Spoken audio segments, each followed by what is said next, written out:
Yeah, so Michigan is one of those places that isn't going to directly show up in biblical stories or landmarks because, at least to date, to the best of my understanding, and others who are doing this research with me agree with this, all of the Bible stories took place west of the Mississippi.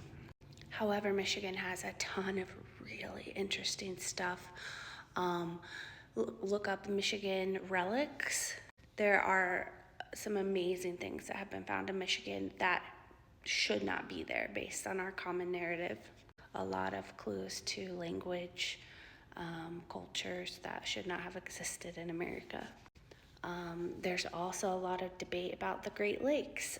The Great Lakes do not show up on old maps. It appears that the Great Lakes are probably a lot newer than we have been led to believe. There's actually a guy here on TikTok who has been talking a lot about showing how the Great Lakes were man-made lakes because of how they are formed, and that there's a sand beach on one end of each Great Lake, and there's more to it than that. But he says the part of it that I remember is he's saying that naturally formed lakes do not have sand beaches on one end. That only happens in man-made lakes, and there's a whole lot more to it.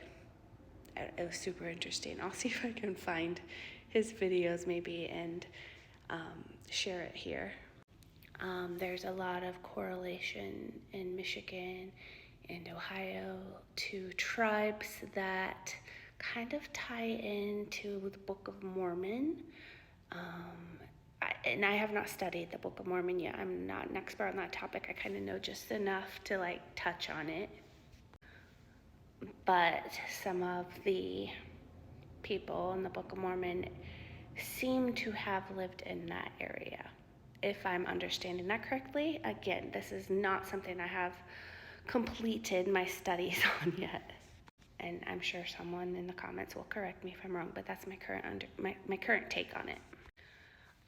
It's also possible that the Michigan area could have been part of Babylonia. A lot of people think that.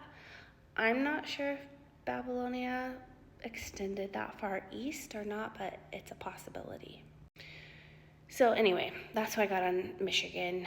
No big details because it does not appear in the Bible, and that's where my studies are focused right now.